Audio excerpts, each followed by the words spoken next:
আমার স্যারের মেয়েকে আমাদের বাড়িতে প্রাইভেট পড়াতে নিয়ে এলে একদিন সে হঠাৎ করেই আমার ঘরে ঘুমিয়ে যায়। এরপর আমি তাকে, বন্ধুরা আমার নাম পলাশ। এই ঘটনা সেই সময়কার যখন আমি কলেজে পড়তাম। আমি পড়াশোনায় খুব ভালো ছিলাম, কলেজের ফার্স্ট বয় ছিলাম আমি। কিন্তু আমার বাড়ির অবস্থা ততটা ভালো ছিল না। আমাদের ফ্যামিলিতে শুধু আমি আর মাই ছিলাম। বাবা আমার ছোটবেলাতেই মারা যান। আমার মা লোকের কাপড় সেলাই করে অনেক কষ্ট করে আমাদের সংসার চালাতেন। আমি বুঝতে পারতাম যে মায়ের সাহায্য প্রয়োজন। তাই একদিন আমি সিদ্ধান্ত নিলাম যে আমি টিউশনি পড়ানো শুরু করব। এই কথাটা যখন আমি আমার স্যারকে জানালাম তখন স্যারের খুব ভালো লেগেছিল। তিনি আমাকে অনেক সাপোর্ট করেছিলেন। তার কারণে আমি টিউশন পেয়ে যাই আর পড়াতে শুরু করি। আমি দুপুর 2:30টার সময় ফিরে যেতাম। তারপরে বিকেল 3:30 বাজলেই সবার বাড়িতে গিয়ে তাদেরকে 1 ঘন্টা করে টিউশন পড়াতাম। আমার মাও খুব খুশি হয়েছিলেন, কারণ এর কারণে আমাদের সংসারের অবস্থা কিছুটা ভালো হয়েছিল। এভাবেই দিন চলতে লাগলো। একদিন আমার স্যার আমাকে বলতে লাগলেন, পলাশ, আমার একটাই মেয়ে, যে এখন ক্লাস 10-এ পড়ে। তুমি যদি ওকে পড়াও তাহলে আমার খুব উপকার হয়। স্যারের কথা শুনে আমি খুব অবাক হয়েছিলাম, কেননা তিনি তো নিজেই একজন টিচার। তিনি তো নিজের মেয়েকে নিজেই পড়াতে পারেন। কিন্তু স্যার বলতে লাগলেন যে আমার মেয়ে খুব দুষ্টু, আমার কাছে পড়তেই চায় না। যদি তুমি আমার মেয়েকে পড়িয়ে দাও তাহলে আমি তোমাকে অনেক টাকা বেতন দেব। তার কথা শুনে আমি খুশি হয়ে গেলাম, কেননা আমি জানতাম তিনি খুব বড় লোক। তিনি অনলাইনে নিজের একটা বিজনেস চালান, যার কারণে তিনি আমাকে অনেক ভালো ফিস দিতে পারবেন। তাই আমি স্যারের সুন্দরী মেয়েকে টিউশনি পড়াতে রাজি হয়ে গেলাম। আমি স্যারকে বলে দিলাম যে ঠিক আছে স্যার, 3-4 দিনের মধ্যেই আমি আপনার বাড়িতে চলে আসব। কিন্তু স্যার বললেন, পলাশ, তুমি আজ থেকেই আমার মেয়েকে পড়ানো শুরু করো। যখন আমার কলেজ ছুটি হলো তখন আমি স্যারের বাড়িতে চলে গেলাম। তিনি আমাকে ড্রয়িং রুমে বসালেন আর বললেন, আমি এখনই মেয়েকে পাঠিয়ে দিচ্ছি। আমি কিছু সময় অপেক্ষা করলাম। এরপরে তার মেয়ে ড্রয়িং রুমে চলে এলো। তখন তাকে দেখে আমি খুব অবাক হয়ে গেলাম, কেননা সে এতটা সুন্দরী যে আমি নিজের চোখকেই বিশ্বাস করতে পারছিলাম না। আমার সামনে যে বসে আছে সে কোনো মেয়ে নয়, যেন জান্নাতি কোনো হুর। অপ্সরা মেয়েটি আমার সামনে এসে বসে পড়ল। এর আগে আমি মেয়েদের সঙ্গে তেমন এক কথা বলিনি, কেননা আমি কিছুটা লাজুক টাইপের ছেলে। আমার মা আমার লালন পালন খুব ভালোভাবে করেছিল, আর আমার কোনো বন্ধুও ছিল না। এই কারণে খুব সম্মানের সহিত সেই মেয়ের সঙ্গে কথা বলতে লাগলাম। কিছু সময় ওকে পড়ালাম, তারপরে বললাম যে আজকের জন্য এটুকুই অনেক। এটা বলে আমি বাড়িতে চলে এলাম। কিন্তু আমার মাথা এখনো ওই মেয়েটার ব্যাপারে চিন্তা ভাবনা করছিল। মেয়েটার নাম বৈশাখী। বৈশাখী অপরূপ সুন্দরী ছিল। ওকে দেখে মনে হচ্ছিল না যে ও দুষ্টু টাইপের হবে। কিছুদিন এভাবে ওকে পড়াতে লাগলাম। এরপরে একদিন আমি অবাক হয়ে গেলাম, কেননা আমি কিছু না জানিয়েই বৈশাখীদের বাড়িতে চলে গেলাম। সেখানে গিয়ে আমি বৈশাখীকে এমন অবস্থায় দেখলাম যে আমি তাড়াতাড়ি করে নিজের চোখ নিচে নামিয়ে নিলাম, কারণ আমি চাইতাম না যে আমি ওকে এই অবস্থায় দেখি। বৈশাখী নিজের বান্ধবীর সাথে খেলা করছিল। আমি ব্যাস এক নজরে ওকে দেখেছিলাম, কিন্তু ও যখন আমাকে দেখল তাড়াতাড়ি করে ভিতরে চলে গেল। কিছু সময় পরে আমার কাছে পড়তে চলে এলো। এখন সে একটা লং টি শার্ট পরেছিল। এর আগে তো খুবই ছোট একটা পোশাক পরেছিল। সে এসে বলতে লাগলো, স্যার, কালকে আমার টেস্ট আছে। আমি ওকে টেস্টের জন্য রেডি করলাম, আর ওকে বললাম, এই টেস্টে তোমার খুব ভালো নম্বর পাওয়া উচিত, কারণ আমি তোমাকে খুব ভালোভাবে সবকিছু বুঝিয়ে দিয়েছি। আমার কথা শুনে ও বলতে লাগলো, না স্যার, আমার বায়োলজি খুব কঠিন লাগে, আমি খুব একটা ভালো নম্বর পাবো না, কিন্তু পাশ করে যাব। ওর কথা শুনে আমি অবাক হয়ে গেলাম, কিন্তু ওকে বললাম, চলো ঠিক আছে, কিন্তু তুমি যদি ফেল করে যাও তখন কি হবে? তখন বৈশাখী বলতে লাগলো, তাহলে স্যার আপনি আমাকে যে কোনো শাস্তি দিতে পারেন। ওর কথা শুনে আমি একটা দুষ্টুমির হাসি দিয়ে বললাম, ঠিক আছে, যদি তুমি ফেল করো তাহলে আমি তোমাকে শাস্তি দেব। এখন আমি অপেক্ষা করতে লাগলাম কবে বৈশাখী টেস্টে ফেল করে আর আমি ওকে কোনো শাস্তি দিতে পারি কিনা জানি না। আমার বৈশাখীকে রাগাতে খুব মজা লাগতো। তারপর একদিন স্রষ্টা আমার কথা শুনে নিলেন আর ও টেস্টে ফেল হয়ে গেল। আমার মন খুশিতে নাচতে লাগলো, কিন্তু আমি কপট রাগ নিজের মুখের উপর রেখে দাঁড়িয়ে বৈশাখীকে বলতে লাগলাম, এটা তুমি কি করে ফেলেছ? আমি তোমাকে এত ভালোভাবে পড়িয়েছি, কিন্তু তবুও তুমি টেস্টে ফেল করে গেলে। সে বলতে লাগলো, স্যার, আপনি আমাকে যে শাস্তি দেবেন আমি মাথা পেতে নেব। আপনি আমাকে যা কিছু পড়িয়েছিলেন আমি সবকিছু ভুলে গেছি। কি করব, আমার বায়োলজি খুব কঠিন বলে মনে হয়।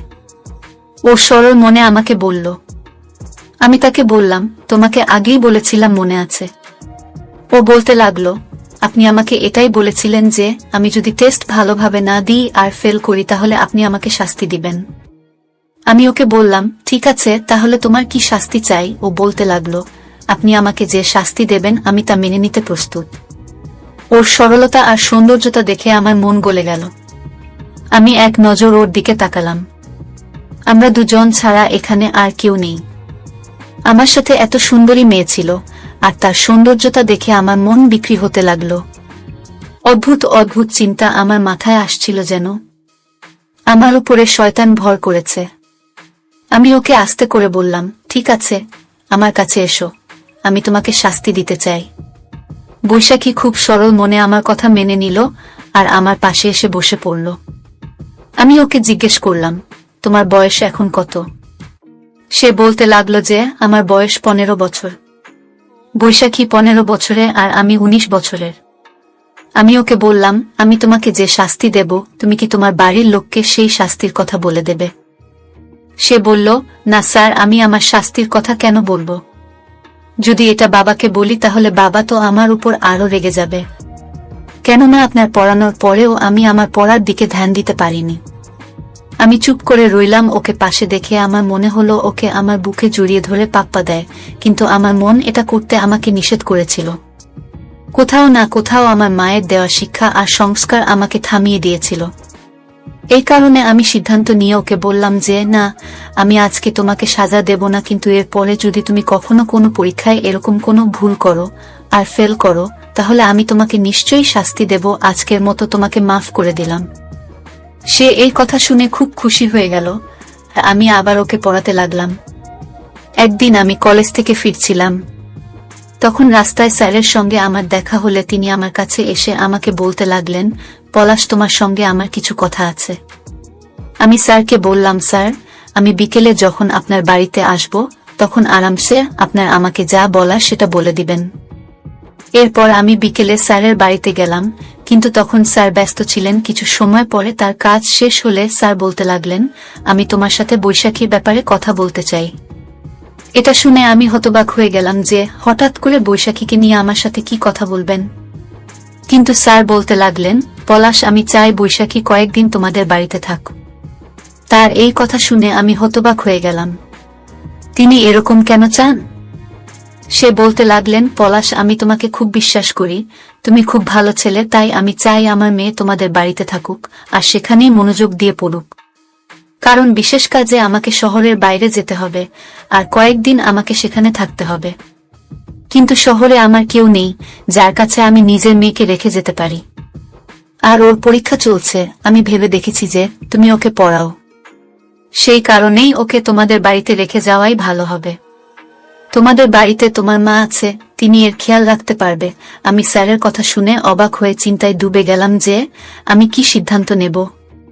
যাই হোক, আমি স্যারকে বলে দিলাম যে, স্যার, কোনো ব্যাপার না, আমি আপনার মেয়েকে আমাদের বাড়িতে নিয়ে পড়াবো। কিন্তু ভেতরে ভেতরে আমার ইচ্ছে করছিল আর ভয়ও করছিল। আমি অনেক কষ্টে এই সিদ্ধান্ত নিয়েছিলাম। আমি ভাবছিলাম এটা কিভাবে সম্ভব হবে যে আমি বৈশাখীকে আমাদের বাড়িতে দেখেও কিভাবে আমার মনকে আটকে রাখব। এত সুন্দরী মেয়ে আমার কাছে আমার বাড়িতে থাকতে চলেছে। তারপরে আমি মায়ের কথা ভাবলাম, তিনি তো বাড়িতে থাকবেন, আমি ওকে আমার মায়ের কাছে ঘুমাতে দেব। এটা ভেবেই আমি স্যারকে হ্যাঁ বলে দিলাম। এরপরে স্যার বৈশাখীকে তাড়াতাড়ি রেডি হতে বললেন। বৈশাখী নিজের সাথে একটা ছোট ব্যাগও নিয়েছিল। বৈশাখী খুব উদাস হয়েছিল। স্যার ওকে বোঝাতে লাগলেন যে, দেখ মা, তুই তোর টিচারকে বিরক্ত করবি না, উনি তোকে পড়াবেন আর এনার মা তোর খেয়াল রাখবেন। আমি পলাশের ওপর খুব ভরসা করি। কিন্তু আমি ভয় পাচ্ছি যে তুই টিচারকে বিরক্ত করবি। এই কারণেই আমি চাই তুমি তাকে বিরক্ত করবে না। পড়াশোনা ঠিকভাবে করিস, স্যার যা বলবেন সেটা মেনে চলিস। বৈশাখী বলতে লাগলো, ঠিক আছে বাবা, স্যারকে অভিযোগ করার সুযোগ আমি কখনোই দেব না, আর স্যারকে বিরক্তও করব না। এভাবেই আমি বৈশাখীকে আমাদের বাড়িতে নিয়ে এলাম। আমার কাছে কোনো গাড়ি তো ছিল না। আমি আমার মোটর সাইকেলের পিছনেই বৈশাখীকে বসিয়ে ওর ব্যাগ আমি আমার সামনে রেখে দিলাম। বৈশাখী খুব আরাম করে বসে ওর এক হাত আমার কাঁধে রাখল। তখন আমার শরীরে একটা অদ্ভুত শিহরণ অনুভব হলো। আমার হৃদয় অদ্ভুতভাবে ধক ধক করে উঠল। আমি যতই চাইতাম যে আমি ওই মেয়ের থেকে দূরে থাকব, ততই আমার হৃদয় অপর দিকে ছুটে যেতে চাইত। কিন্তু আমি অনেক কষ্টে নিজের উপর কন্ট্রোল করে ওকে আমাদের বাড়িতে নিয়ে এলাম। মা যখন দেখলেন তখন খুব অবাক হয়ে গেলেন। আমি মাকে সমস্ত কথা বললাম। মা আমাকে বললেন, এদিকে আয় বাবা, তোর সাথে আমার কিছু কথা আছে। আমি মায়ের রুমে গেলে মা বলতে লাগলেন, বাবা তুই এটা কি করে ফেলেছিস? তুই জানিস তো তোর কাকাতো বোনের বিয়ে আছে, যেখানে আমাকে যেতেই হবে, তারা অন্য শহরে থাকে। আমি 4-5 দিনের আগে সেখান থেকে আসতে পারবো না। আর এদিকে তুই এখন বৈশাখীকে নিয়ে এসে পড়েছিস। ও একা এখানে থাকবে কিভাবে? মায়ের কথা শুনে আমার মাথায় এলো, আমি তো ভুলেই গিয়েছিলাম যে তার তো একটা বিয়েতে যেতে হবে। এখন আমি কি করব? আমার খুব অদ্ভুত লাগছিল। কিন্তু আমি মাকে বললাম, তুমি এই সমস্যার কোনো একটা সমাধান বের করো। এখন এটা তো কোনোভাবেই করতে পারছি না যে আমি বৈশাখীকে আবার ফিরিয়ে রেখে আসব, কারণ বৈশাখীর বাবা এতক্ষণে চলে গেছেন। আর যদি এখন আমি স্যারকে নিষেধ করে দেই, তাহলে তার খুব খারাপ লাগবে। তাই একটা কাজ করি, তুমি সেই বিয়েতে যাও, আর আমি বৈশাখীকে দেখে রাখবো। সে খুব ভালো মেয়ে, আমার কোনো অসুবিধা হবে না। মা বলতে লাগলেন, না না, এটা কোনো মতেই করা যাবে না। পাড়ার লোকেরা বিভিন্ন কথা রটাবে। আমি মায়ের কথা শুনে রেগে গিয়ে বললাম, মা তুমি কবে থেকে পাড়ার লোকেদের কথা বিশ্বাস করতে শুরু করেছ? তুমি তো জানো আমার চরিত্র কেমন। তোমার কি নিজের ছেলের উপর বিশ্বাস নেই? তুমি এটা করো যে তুমি আরামসে বিয়ে খেতে যাও, সবকিছু আমার উপর ছেড়ে দাও। তোমার ছেলে এমন কিছু করবে না যাতে তোমার মান সম্মান নষ্ট হয়ে যায়। মায়ের আমার উপর বিশ্বাস ছিল, তাই তিনি আমার উপর বিশ্বাস করে বিয়েতে চলে গেলেন। এখন এই বাড়িতে শুধুমাত্র আমি আর আমার সাথে বৈশাখী ছিল। ও আমাকে জিজ্ঞেস করতে লাগলো, স্যার আপনার মা কোথায় গিয়েছেন? আমি ওকে মিথ্যে বললাম, রাত্রি হতেই মা বাসায় চলে আসবেন। আমি ওকে কিছুই বললাম না, শুধু এটাই বললাম যে মা কাজে গেছেন, তিনি তাড়াতাড়ি ফিরে আসবেন। আমি বৈশাখীকে পড়াতে লাগলাম। আমি ওকে বায়োলজি ভালোভাবে বুঝিয়ে দিলাম, কিন্তু ও কিছু বুঝতেই পারল না। বলতে লাগলো, স্যার কালকে তো ছুটি আছে, তাই আমাকে স্কুলে যেতে হবে না। তাই না হয় এরপরে টুকরো আপনি আমাকে কালকে পড়িয়ে দেবেন। তখন আমার মনে পড়ল, হ্যাঁ কালকে তো ছুটি আছে, তাই আমাকে কলেজে যেতে হবে না, কেননা আমাদের কলেজ ও বন্ধ। রাতের খাওয়া দাওয়া সেরে আমি বৈশাখীকে বললাম, এখন তুমি ঘুমিয়ে পড়ো, কালকে ছুটি আছে, তাই সকাল সকাল আমি তোমাকে বাকি সবকিছু পড়িয়ে দেব। বৈশাখী বলতে লাগলো, ঠিক আছে স্যার। আমি ওকে মায়ের ঘর দেখিয়ে দিলাম, সে ঘরে চলে গেল। কিন্তু হঠাৎ ওর আমার মায়ের খেয়াল এলো, আর বলতে লাগলো, স্যার আপনার মা তো এখনো এলেন না, তিনি কোথায় আছেন? আমি অনেক বাহানা বানিয়ে বলে দিলাম যে মা রাতে এসে পড়বেন, তিনি একটা কাজে গেছেন, খুব তাড়াতাড়ি ফিরে আসবেন। ও আমার কথা বিশ্বাস করে নিল, কিন্তু ভেতরে ভেতরে আমি অস্থির ছিলাম। আমার এখন মনে হচ্ছে যে আমার এরকম করা উচিত হয়নি, আমার ওকে মিথ্যা বলা উচিত হয়নি, কিন্তু আমি বাধ্য ছিলাম, কারণ আমি চাইতাম না যে ও জানতে পারে যে এই বাড়িতে আমরা দুজনেই আছি, আর ওর মনে আমার জন্য একটা বাজে ধারণা তৈরি হোক। ও মায়ের ঘরে গিয়ে শুয়ে পড়ল। তখন আমিও আমার রুমে এসে শুয়ে পড়লাম। আমি গভীর ঘুমেছিলাম। হঠাৎ মাঝ রাতে আমার মনে হলো যে আমার রুমের দরজা যেন খুলে গেল। ঘরের মধ্যে অন্ধকার ছিল, কিন্তু আমার মনে হলো যে কেউ আমার বিছানায় শুয়ে পড়েছে। এসব অনুভব করেই আমার মন কেঁপে উঠল। কিন্তু হঠাৎ আমার বৈশাখীর কথা মনে পড়ল। আমি তাড়াতাড়ি করে আমার ঘরে হালকা লাইটটা অন করে দিলাম। কিন্তু যখনই আমার নজর বৈশাখীর উপর পড়ল, তখন আমি হতভম্ব হয়ে গেলাম। আমার বিছানায় বৈশাখী শুয়েছিল।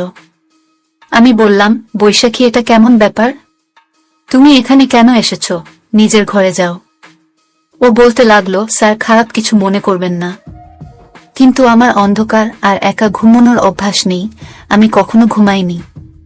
আমি বাবার ঘরে ঘুমাই, তাই আমি আমার বিছানা বাবার ঘরেই রেখে দিয়েছি।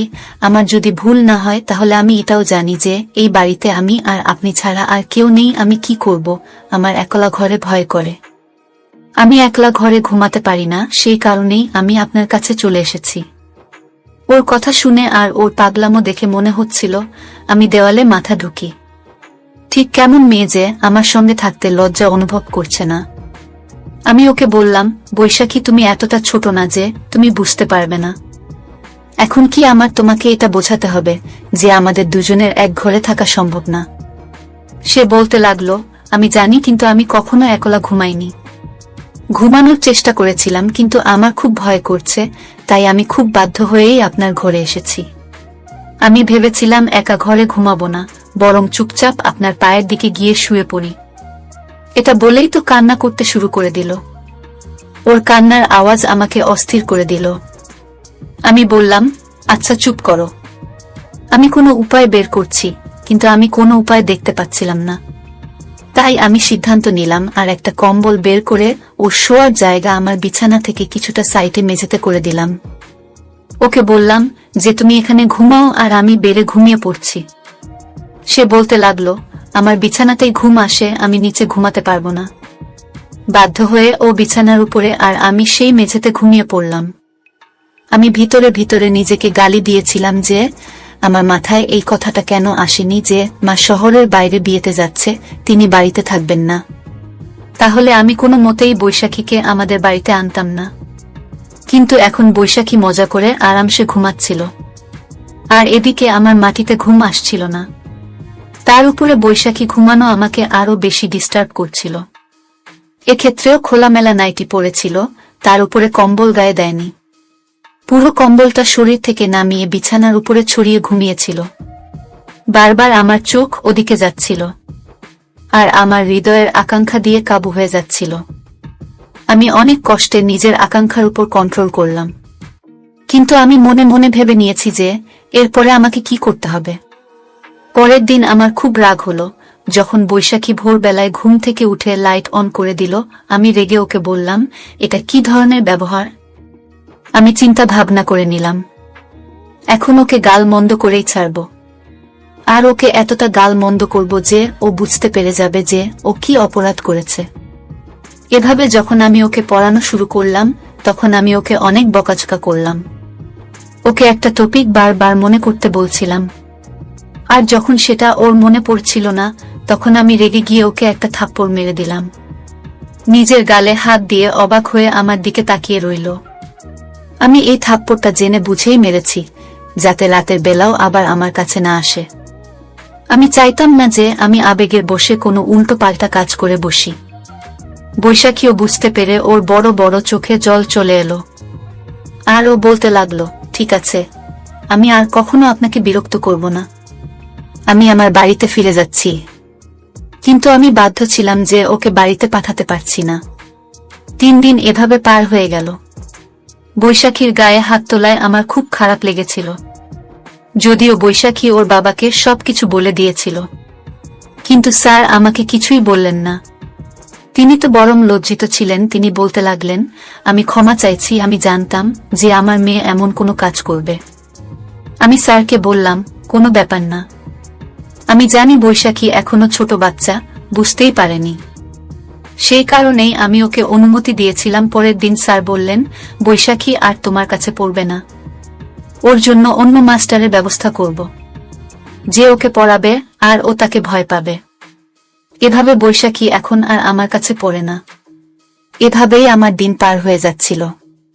আমি ধীরে ধীরে বৈশাখীকে ভুলে গিয়েছিলাম, কিন্তু মনের কোনো এক কোণে এখনো একটা আঘাত ছিল যখন আমি ওকে থাপ্পড় মেরেছিলাম, আর ওর চোখের জল চকচক করছিল। সেই সময়টাকে মনে করলে হৃদয়ে একটা কষ্ট অনুভব হতো। আমি কখনো চাইতাম না যে আমার কারণে বৈশাখীর চোখে জল আসুক।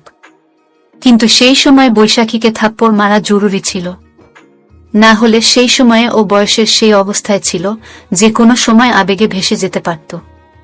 আর আমিও সেই সময় বয়সের সেই অবস্থায় ছিলাম যে কোনো সময় আবেগে ভেসে যেতে পারতাম। আমাদের দুজনেরই বয়স ভেসে যাওয়ার মতোই ছিল। সেই সময় যদি আমি কিছু ভুল করে ফেলতাম তাহলে জীবনভর নিজের চোখে নিজেই ছোট হয়ে যেতাম, আর না তো কখনো মায়ের সামনে মাথা উঁচু করে কথা বলতে পারতাম। সেই কারণেই বাধ্য হয়ে বৈশাখীকে সঠিক রাস্তা দেখানোর জন্য তাকে থাপ্পড় মারাটা জরুরি ছিল। এভাবেই 3 বছর পার হয়ে গেল। একদিন যখন আমি জানতে পারলাম যে ও কলেজে পৌঁছে গেছে, তখন একটু অবাক হলাম, কেননা সেই সময় আমি MSc করেছিলাম আর ও আমার থেকে 4 বছরের ছোট ছিল। একদিন হঠাৎই আমার চোখ কলেজের গেটে বৈশাখীর উপর পড়ল। আমি ওর সৌন্দর্যতা দেখে হতভম্ব হয়ে গেলাম। সে ছোট আর দুষ্টুমি ভরা মেয়েটা নেই, বরং বড় আর বুদ্ধিমতী হয়ে উঠেছে। ওর শরীরে ইউনিভার্সিটির হাওয়া লেগেছে। কয়েকজন ছেলে ওর পাশে দাঁড়িয়ে ওর সাথে কথা বলছিল।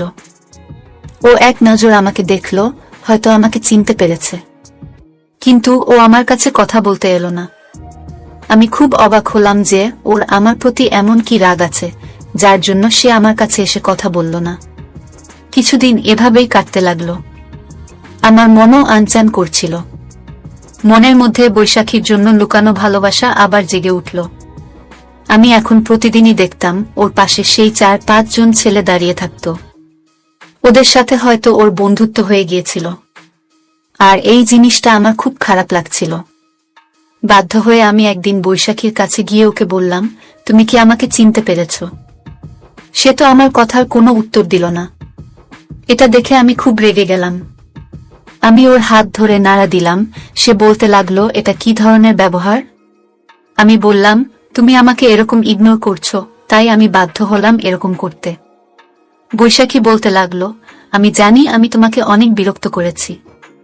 ওর কথা শুনে আমি খুব অবাক হয়ে বললাম, আমি তোমাকে পড়িয়েছি সেই জন্যই তুমি এভাবে বদলা নিচ্ছ।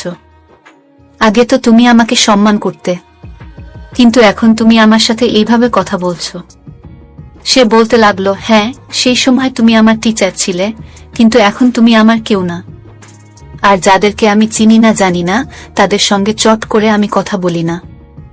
এই কথা শুনে আমি খুব চিন্তায় পড়ে গেলাম যে আমি ওর কাছে কিভাবে ক্ষমা চাইব। যাই হোক, তারপরে একদিন আমি ওর কাছে ক্ষমা চেয়ে নিলাম। আমি ওকে বললাম, সে সময় আমার তোমার উপরে রাগ করার খুব দরকার ছিল।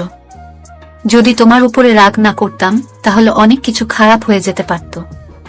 তুমি আর আমি বয়সের যে দুর্বল অবস্থায় ছিলাম, সেই বয়সটাই খুব দুর্বল হয়। সামান্য একটু ভুলে আমরা দুজনেই বরবাদ হয়ে যেতে পারতাম। সে কারণেই বাধ্য হয়ে আমাকে তোমার উপরে রাগ করতে হয় আর তোমার উপরে হাত উঠাতে হয়। কেননা এটা কোনো ছোট ব্যাপার ছিল না যে একটা যুবক ছেলে আর একটা মেয়ে এভাবে একসঙ্গে একই ঘরে থাকবে। আমি তোমার উপরে এই কারণে রাগ করেছিলাম যাতে তুমি রাগ হয়ে আমার থেকে দূরে থাকতে শুরু করো। আমি একটা যুবক ছেলে, কতক্ষণ নিজের উপর কন্ট্রোল রাখতে পারতাম। তাই আমি চাইতাম না যে আমি তোমার সাথে কিছু খারাপ করে ফেলি। আর সত্যিই তো এটাই যে আমি ধীরে ধীরে তোমাকে মনে প্রাণে চাইতে শুরু করেছিলাম, তোমাকে ভালোবেসে ফেলেছিলাম। আমার কথা শুনে সে চুপ করে রইল, কিছু বলছিল না। কিন্তু ওর চোখের উজ্জ্বলতা আমাকে এটা বুঝিয়ে দিয়েছিল যে আমার কথা শুনে ও খুব খুশি হয়েছে। হয়তো ও আমাকে ভালোবাসতো। এরপরে ও চলে গেল আর আমিও দাঁড়িয়ে থাকলাম না, হাঁটতে শুরু করে দিলাম। কারণ এখন আমি জানতাম যে হয়তো ও ওর নিজের ভুল বুঝতে পেরেছে আর ও আমার কাছে ক্ষমা চাইতে আসবে। কিন্তু দিন এভাবেই কাটতে লাগলো। বৈশাখী আমার কাছে এলোই না। কিছুদিন এভাবেই কেটে গেল। একদিন হঠাৎ কেউ আমাকে ডাক দিল।